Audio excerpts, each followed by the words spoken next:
سلام بچه‌ها، چطوری؟ خوش اومدید به یک ویدیو جذاب دیگه از چنل پوریا پایا. آقا تو این ویدیو قراره بریم سراغ موزیک‌های قدیمی غریب ولی ورژن آرومشون. بدون معطلی بریم سراغ این ویدیو. بچه‌ها این دفعه به موزیک‌ها نمره نمیدیم ولی میگیم که آیا ورژن آرومشون بهتر بود یا ورژن اصلیشون. بریم سراغ اولین موزیک ببینیم چیه. بیا کنارم سر به ناز بی تو. آقا 100% ورژن اصلی قشنگ‌تر چی بود؟ این نوحه شده بود. بعضی موزیکا حتی با اینکه شادن وقتی ریتمشون و مترونومشون رو میاری پایین بازم شادن، ولی این موزیک غمگین شده بود. کی هستی و چی هستی فقط خدا میدونه. این قشنگ بود. این قشنگ بود. میگم این جزء اون موزیکاییه که حتی وقتی مترونومش هم اومده پایین بازم شاده، ولی حقیقت صد اونجوری نبود.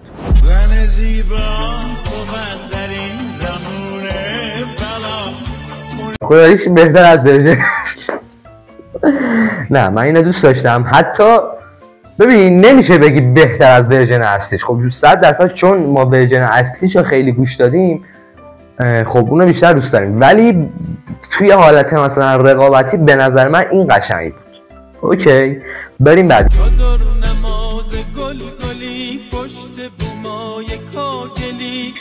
ورژن اصلیش قشنگ‌تره و شادتر. اصولا این موزیکا جوری انتخاب شدن که همشون از این قریان که چطور نماز گل کنی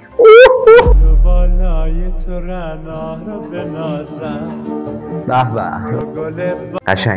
قشنگ بود. من اینو بهتر از ورژن اصلیش دوست دارم چون ورژن اصلیش زیاد گوش دادم و این یه چیز جدیدیه. اینو بهتر دوست داشتم. به نظر من این از ورژن اصلیش زیباتر. آقا یه چیزی بگم، من به خاطر رشته‌ام که موسیقی اصولا همه سبکا رو گوش میدم، یعنی پاپ، سنتی، رپ، نمیدونم هیپ هاپ، آرندبی، ولی سبک مورد علاقه میشه گفت پاپ و آرندبیه. اوکی، ولی میگم به خاطر رشته‌ام تقریبا همه سبکا رو گوش میدم. اینو خواستم بگم که اگه ویدیوهایی هم از رپ میذارم هم از مثلا پاپ سوء تفاهمی پیش نیاد. چشم نگاه کن دستتو بذار تو دستم اما راستی کن دستتو بذار تو دستم. آقا خدا وکیلی بهتر از ورژن اصلی نبود. نه چرا بود؟ نه خدا وکیلی بود دیگه. ببینید نمیخوایم بگیم که آقا اون بهتره یا اینو، ولی این به نظر من قابل مقایسه بود با ورژن اصلی و زیبا بود. شاد بود، یه جورایی شاد بود با اینکه مترونوم اومده بود پایین. بعدی به مهراب.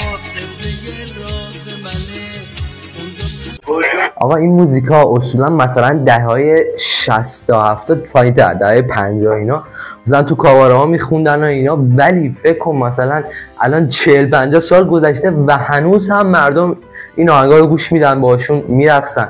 ببین چی بوده این موزیک و واقعا موزیکای قوی داشتن. خلاصه که یکم بحث جدی شد ولی این به نظر من ورژن اصلیش خیلی جذاب‌تر و بالتر و بهتر شاداب‌تر میکنه آدمو. یکم ملو شده بود.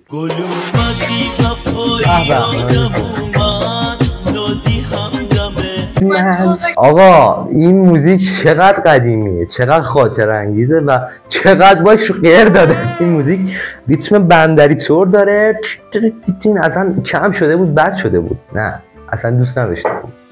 قبول داریم؟ ورژن اصلیش خداست، ورژن اصلیش خداست. بریم بعدی. وای حاجی شهره چقدر جوونه حاجی، اصلا خراب کرده از نو ساخت نمیدونم ولی الانم زیبا هستن ایشون، البته زیبا هستن، ولی اصلا چی بوده چی شده. امیدوارم که موفق باشن در هر صورت. آقا بعدی تاپ فیوریت خودمه، گریه نکن از ابی. عاشقشم، یعنی من عاشق ابی هم در کل. بریم. آجی چی شده؟ الودی دوباره کن. یعنی تاپ تو همه این موزیکا بود به نظر من و 100% بهتر از موزیک اصلی شده بود. اصلا اینا نمیشه با هم مقایسه کرد. میدونی چی میگم؟ اصلا اون توی فاز این توی فاز دیگه، ولی خیلی خفن بود خداییش. نمیدونم اگه نظر شما هم همینه بنویسید که نظر ما هم همینه.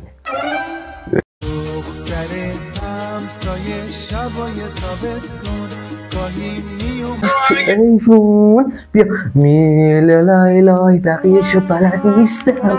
ولی حاجی این موزیک که اصلا گاده. یه موقعی این موزیکا خدا بوده. اکثر این موزیکا نوستالژیک های دهه 60 70 و حتی 50 و عجیب اینجاست که من خودم دارم حال میکنم حاجی.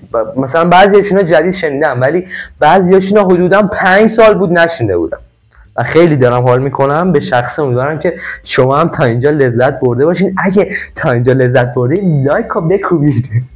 خواستم وسط ویدیو ازدواج کنم. به نظر من موزیک اصلی بهتره. موزیک اصلی خب اصلا یه چیز عجیب گادیه. بریم بعد.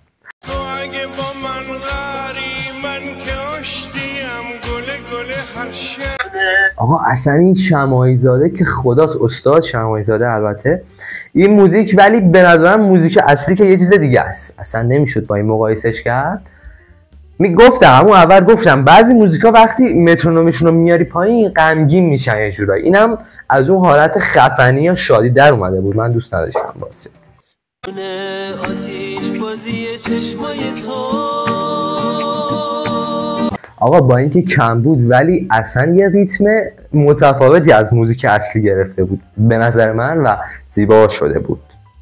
یعنی قابل قیاس اصلا میگم این ورژن با ورژن اصلی نمیشه مقایسه کرد چون اصلا اون یه فاز دیگه میده این یه فاز دیگه. آهنگ ملو شده بود و بعدی اگه یه روزی از فرامرز اصلانی عزیز واقعا متاسفم و تسلیت میگم به خاطر اینکه ایشون فوت شدن. خیلی هم موسیقیدان خفنی بودن کلا و واقعا از ته قلب من ناراحت شدم وقتی ایشون فوت شد. بریم گوش بدیم ببینیم چی شده. اگه فراموشم کنی ترک آغوشم. به حاجی چقدر زیبا شد، چقدر زیبا و غمگین. خیلی ورژن اصلیش انقدر غمگین نیست ولی خب من خیلی دوست داشتم و اینم خیلی گاد بود انصافا. اینم من جزء رتبه‌های بالا قرارش میدم ولی تا الان فعلا گریه نکن از اوی خداییش تاپ بوده تو این لیست به نظر من. واسه دختر شما خواستگارای اومدن همشون با یک نگاه. خب بچه ها مرسی که تا اینجای ویدیو رو دیدید، منو پسندیدید. حالا نه پسندیدید حتما ویدیو رو لایک کنید و چنل هم که دیگه ساب کنید. دیگه داریم زحمت میکشیم و اینا. زنگوله رو هم بفشارید که وقتی پوریا پایان ویدیو میذاره مثل الان که دارید تماشا میکنید بیاید و ویدیو رو ببینید. خیلی دوستتون دارم. گود